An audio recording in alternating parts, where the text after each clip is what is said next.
everybody, what's going on? This is Coop from Beyond the Pitch Chicago. I'm here with Johannes from Avatar. How are you?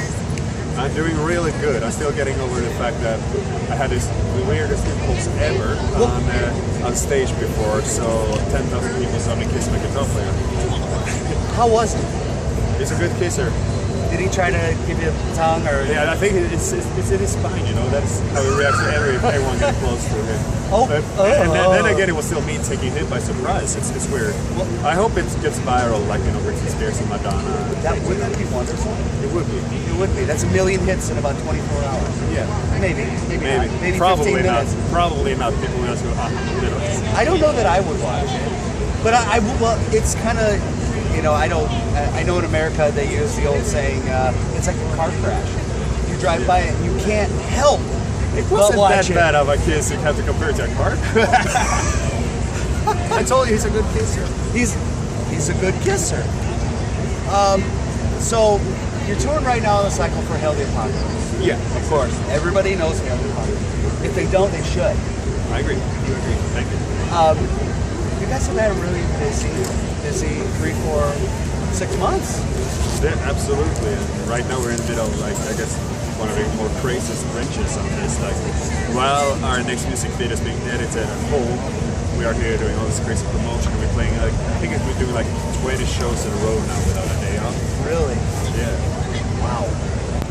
I know that. Kind of weird when I say it out loud. Damn, that's a lot. Yeah. Yeah, I was lucky enough to see you guys at Rock on the Range. Oh yeah, that was really. And you know, a lot of the reaction was, I don't know who these guys are, but I think I'm in love because it was awesome. Are you surprised by the response you got from the other podcasts? I mean, the charting, everything seems to be pointing on. Well, it's this, you know, we worked real hard to reach where we are. So once it happens, we are so into, you know, we are very into the mindset of earning what we are getting. So in one way, we don't expect anything. But once it happens, we don't really stop and cork up the champagne either. You know, you know, somebody threw us a ball and now we are running with it. Yeah, good for you. I mean, I guess the thing about it is there are a lot of bands that do that. They just say, "Oh, we got signed. Yeah. Now we're okay. You know, now we're rock stars." Then the label drops them. You know? The work starts like when you sign a contract. The job starts. You know? Yeah. And that is something we realized. We were taught when we were kids before we signed our first deal. Like, you know, okay, that is so we can get started. Right. You know, I'll give you some of your Swedish brethren, Ghost. Same deal. You know, they started out really slow, and now all of a sudden they are everywhere. Especially here, right? Yeah. Oh, yeah. They're huge. I know you're a couple hours away from. Is it Linköping? And I'm from Gothenburg. But they are, yeah. Right. They are. No, Linköping. Linköping. Yeah. So I that told was you I very was close. close. Yeah. I screwed up. No, I was impressed. I just thought that you read wrong about No, Gothenburg. I know Very that. good. I know Very good. Yeah, Linköping. Yeah. So I know that's a couple hours away. Yeah. I guess the question is, do you know who they are behind the mask? Because if I never met them. I don't know, but there's a member in my band. Well, what I was going to say was, if you did, we could probably leak that and make some money. But I don't know. Forget it. We're done. So tell me a day in the life of Johannes. Well, they are not really looking the same from day to day right now, which is very interesting. Okay. It's an interesting period too. Yeah, that 20 days. Yeah. Well, I stopped drinking on tour. Really? So just on tour? Yeah, I figure, you know, I like drinking for many reasons, and it's like, I don't know, there are so many people in this business that, you know, they party on tour. Yeah. And then, you know, when they come home, then they live a clean life, a fresh life. And I felt I'd rather do the opposite because I'm here working and I'm here getting high of the rush I get from performing and everything. And I feel I'm here performing art, you know? Yeah, absolutely. So, and that should do the trick for me. And also I don't want to let people down to see us. Wow. And I just feel, when I look compared to older tours, and everything is on YouTube nowadays. Yeah. You know, you can see, I don't know. according to my girlfriend, you hear in my voice that I'm taking better care of myself. Good. And that's the thing. Now I can come home and feel that I deserve to get hammered with her. You know what? It's a novel approach, but it sounds like it's on point. Like you're giving yourself a reward. Yeah, and just also because free. I'm here with the sensation of feeling great to feel. I got a whole bunch of aggression in my body now from all this energy I need to put out. That and I'm not trying to cure it or self-medicate it. And I'm sorry. You see this? Thank you. And that is just I just feel more focused on kicking ass. Awesome. Well, I can assure you that today you guys kicked a lot of ass. It was very high energy, and I appreciate people coming up. It was great. Lots of lyric singers. Lots of people knew the words. That's always nice to see. Yeah, so it's a relief. So with this, I hate to use the term newfound success, but I'm going to. That's wrong. Well, with that being said, before you, or maybe even in the process of recording Black Waltz, I mean, you guys were at a spot where you almost thought about kind of throwing the chips in and saying, and now to rewind and fast forward, what gave you the strength or the drive to move on and go forward? Well, the thing is, I don't think I would ever, or anyone else would ever stop making music. Okay. But it was about pursuing the career of making music. Okay. And before Black Waltz, we did the mistake of letting the I guess the slogan of the album before was like "Pretty Please Like Us." Yeah. And since that didn't work, because that is not how you make metal, which we learned the hard way, and I'm glad we did. We were about to call it quits, but then we had this artistic urge to finish up some songs that I already started working on. Okay, Black Waltz. And we just decided that let's never ever ask for permission to do something again. Let's never ever ask someone please like us, right? Because we did it when we began, When you start out, you don't not like that. You like it. Yeah, exactly. You just love doing what you're doing. Exactly, and then people start to like it because of that. Because when we first album, Thoughts of Tomorrow, we were pretty high as the kids we were. Sure. And it's always each year there's in Europe one group that is in their late teens that are these early talents. That's yeah, and right now it's what we call Lost Society from Finland is doing that right now. Okay. But they're much better than we were. Oh. At handling it. But anyway, so we came back to that sensation of we're doing this for us, and then saying we're gonna outdo each other, we're gonna do that album. The Swans had us get everything we can into it, and then we have that, and if people are into it, okay, but we're gonna burn every bridge. So we did, and people loved our bridge burn. Isn't that crazy? It makes sense afterwards. It feels so stupid for not understanding this while you're doing it. Like, you can't treat people, especially not metal heads. Yeah, they're very fickle. And we are all looking, I think, for something real in music. That is the eye-opening moment when you fall in love with metal. It's just connected. That everybody had that feeling. That's why we sit there. I remember I heard that like, yeah, me too. We all felt it. Yeah, that's a great point. I think more importantly is you're setting your legacy. Whether you never record something or not, you can at least say, damn it, we love Black Waltz. Exactly. And if you never get a chance to do it again, we still have this, we still own this, it's us. And we carried that with us now into the apocalypse, which is, we were very conscious about that we, since Black Waltz went well, we were very critical about, reminding ourselves that we need to, this album is also our swan song. It's kind of like, it's going to be our swan song too, until it's actually our swan song. Kind of like the light bulb went on, bing, that's an American thing, Yeah, no, it's okay, there. I watch Bugs Bunny too. Bugs Bunny, folks. Snurra Sprätt is Swedish, don't ask me why. Don't ask me to repeat it. So do you feel like Avatar is more apt or comfortable, rather, in a club setting or in a festival setting? Both, I would say. In the club setting, we are group we are, with or without bells and whistles, because we don't always bring the bells and whistles for it. Still, we are a theatrical group, but the club is for a more controlled environment to really put things out there. When you play this early, performing tower doesn't really come to its full ride. But other stuff are cool about this, open goal to new audiences and atmosphere around it. It's fun to be on a festival. It's more fun to be on a festival than on a club many times when you're working. Sure. And you're 20 days in a row. I'm not going to let that go. I've been outdoors this much for weeks.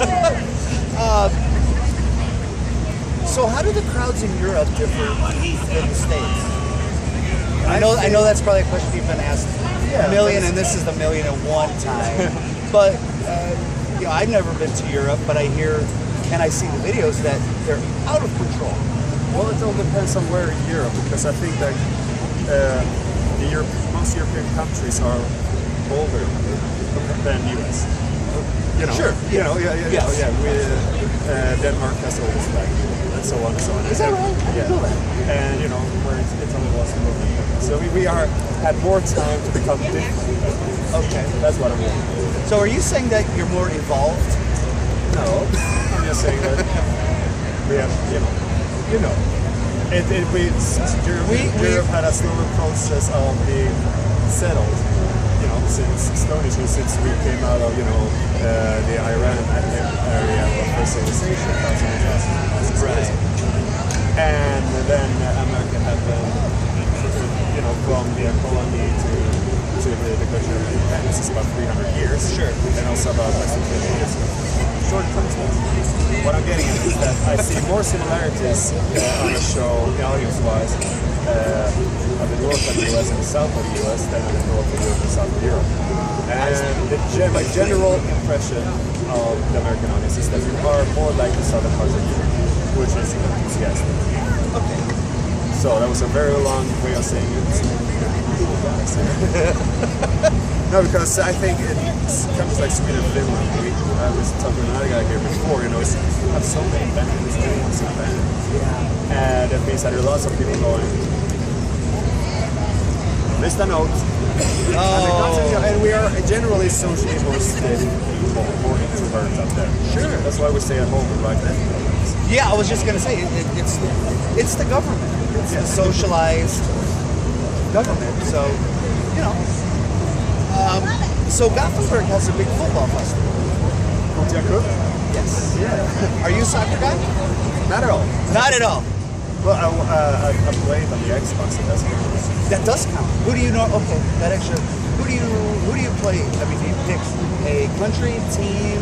What we do is when we play the big soccer or football. Yeah, football. Because what you call football should be called handball. It's neither a ball or. Never mind. It's such an old, stolen from the internet joke. I'm sorry about that. I'm usually more fun. He's fun. You're fun. Anyway, but what we do is Johannes. Yeah. He's a big soccer. You can call football. Okay, he's a big football guy. And and what we do is as Swedes, we follow always his footsteps of Zlatan Ibrahimovic. He's like the best Swedish football player ever. Okay. And right now he plays for Paris Saint-Germain, PSG from Paris. And so what we do is that we do that team and we create ourselves in the game and work for hours and hours and make us Really? Yeah, and then we play as in that team. Okay, awesome. Yeah. And how are you guys on Xbox? Well, are you any good? Well, it depends. Now I've been playing more actually in the WWE game, like the latest one. And me and German manager Adam, trying to get through the 30 years of WrestleMania. How far are you? We're going to the 90s now. Oh, really? Actually, no, the 2000s. We are reenacted the Rock vs. Stone Cold and stuff. So. Oh, you're almost there. Yeah, we're almost there. That means that's a lot of time on travel tour. days. Travel days. So would you rather ski or snowboard? I have not tried either, and I'm being teased by the rest of the band. I feel though that I'm more a ski person. I feel like James Bond goes to skiing. Okay. Snowboarding is more. So who's your favorite James Bond? growing up, I always liked Roger Moore for some reason. I think it's just a growing up thing. Is that like that's when you? Yeah. I mean, of course, that's.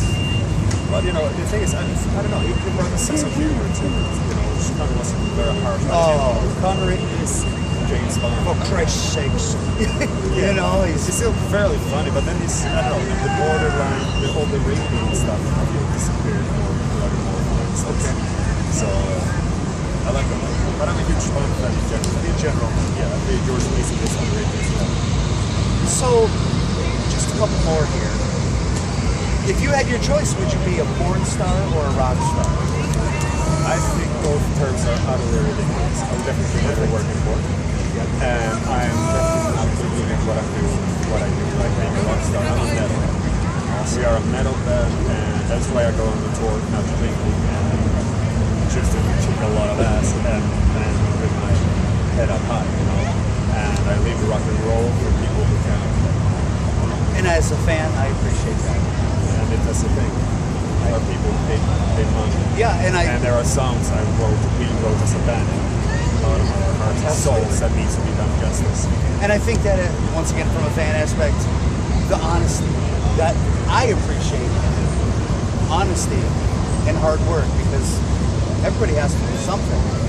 And I would be the last one to say that you don't earn your money. But on the same turn, if you're drunk or high or whatever, I mean, I can't go to work drunk. People in my particular line of work, what you say, are usually, not usually, but very often really, really full of themselves. Oh, and I do get some humble things. I do get told that I'm saving lives, which I think some people through hard times without music. Sure. And I'm glad, but that I didn't do that. It was the music that did that. The music exists, whether or not I'm able to, you know, I'm just a vessel for one of many.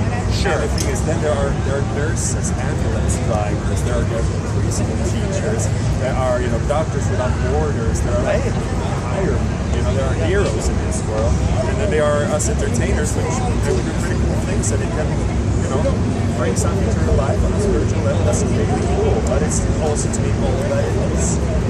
I don't want to be treated as something more than what I am.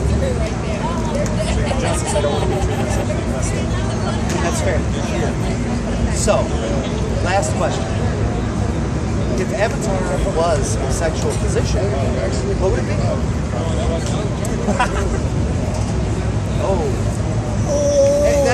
That laugh was either, oh my God, or I have an answer to that. Let's do it in Swedish. Oh, there you have it. So, I'm going to look that up, and I'm going to put captions on it so everybody can read it. From Louder Than Life, Cooper, Johannes from Avatar. Have a good one.